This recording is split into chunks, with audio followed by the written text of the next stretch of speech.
नमस्कार साथियों, ज्योतिष की चर्चा में आप सभी के बीच हाजिर हूँ। इसी के साथ आप सभी से आग्रह करता हूँ, चैनल को सब्सक्राइब करें, लाइक करें और शेयर करें। आप सभी का सपोर्ट महत्वपूर्ण है। अपना आशीर्वाद देते रहिए, सब्सक्राइब करके, लाइक करके और शेयर करके। आज की चर्चा का विषय है वृषभ लग्न एवं वृषभ राशि होने पर क्या प्रभाव होते हैं। आप सभी के सामने ये वृषभ लग्न का चार्ट है।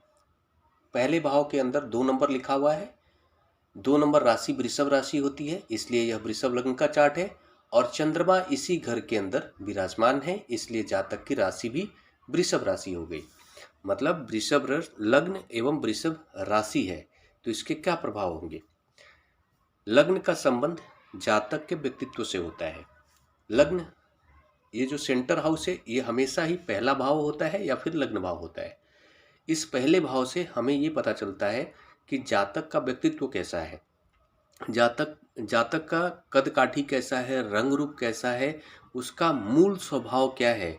इसको जानने के लिए, इसको समझने के लिए लग्न भाव को देखना होता है। और इस लग्न भाव के साथ साथ हमें यह भी देखना होता है कि लग्न भाव का जो स्वामी ग्रह है लग्नेश, वो कहाँ पर जाकर के बैठे हुए हैं, किस कंडीशन में जाकर बैठे हैं, किस ग्रह से दृष्ट होकर जाकर बैठे हैं। तभी जाकर के एग्जैक्ट लग्न भाव का कंडीशन पता चल पाता है, जातक के व्यक्तित्व का पता चल पाता है। तो इस लग्न चार्ट के अंदर जातक के जो लग्नेश हैं वो शुक्र हैं, वृषभ राशि के स्वामी ग्रह शुक्र होते हैं। तो इस जातक के ऊपर, जातक के व्यक्तित्व के ऊपर शुक्र का पूरा प्रभाव दिखने वाला है। शुक्र का क्या प्रभाव है। शुक्र के प्रभाव के कारण ऐसा जातक एक आकर्षक व्यक्तित्व वाला व्यक्ति होता है, एक लुभावना व्यक्तित्व वाला व्यक्ति होता है, एक बातचीत में सूझबूझ रखने वाला व्यक्ति होता है।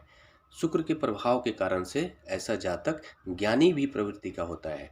किसी भी चीज़ को बहुत ही आसानी से एडॉप्ट करने की जो क्षमता होती है, इस तरह के परिस्थितियों में देखने को मिलता है, क्योंकि जातक का व्यक्तित्व शुक्र से प्रभावित होता है।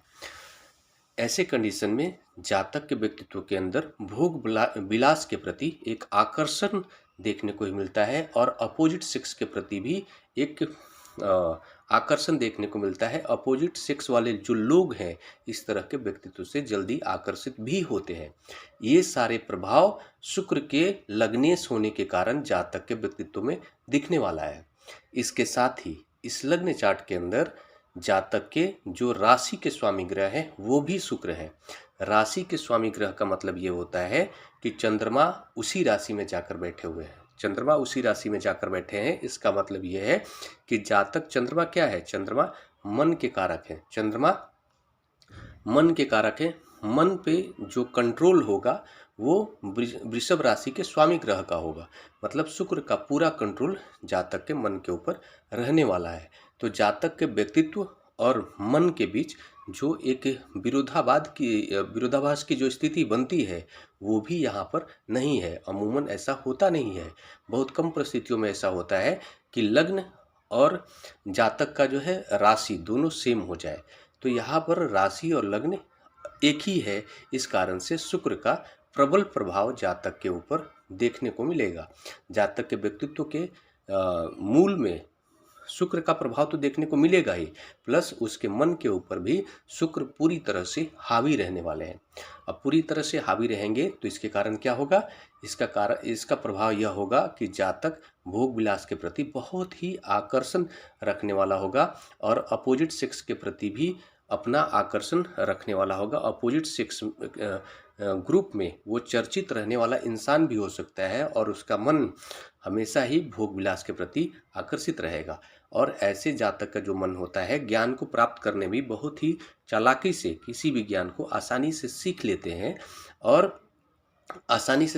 हैं और साथ में इनके अंदर यह भी क्षमता होती है कि इस तरह के जो लोग होते हैं, जहाँ पर भी गुरु और शुक्र को एक जैसा समझा गया है ज्योतिष में, मतलब शुक्र के प्रभाव की वजह से गुरु जैसा ही प्रभाव जातक के व्यक्तित्व में देखने को मिलता है। इस तरह के जातक के व्यक्तित्व में एक नेतृत्व करने की भी क्षमता आती है। और इस कारण से क्या होता है कि जातक जो भी बात बोलता है बहुत ही गंभीरता के साथ और बहुत ही पकड़ बना करके बोलने वाला जातक होता है और उसका प्रभाव जनता के ऊपर भी देखने को मिलता है। साथ में इस लग्न चार्ट के अंदर हम यह भी देखेंगे कि जातक का सीधा संबंध तीसरे घर से भी बन रहा है। इस लग्न चार्ट के अंदर पराक्रम भाव के स्वामी ग्रह चंद्रमा है और चंद्रमा का सीधा संबंध जातक के व्यक्तित्व से है, जातक के मन से है। मतलब जातक पराक्रमी होगा। और दूसरा एक इम्पॉर्टेंट बात यह भी है कि यहाँ पर चंद्रमा वृषभ राशि में जाकर बैठे हैं, तो चंद्रमा वृषभ राशि में जा करके उच्च के हो जाते हैं। तो जातक का जो पराक्रम होगा वो उच्च का होकर के जातक को अपने जीवन में देखने को मिलेगा। वो बहुत ही पराक्रमी होकर काम करने वाला होगा और ऐसा जातक माता से विशेष प्रेम रखने वाला जातक होगा। माता से विशेष प्रेम रखने वाला जातक होगा।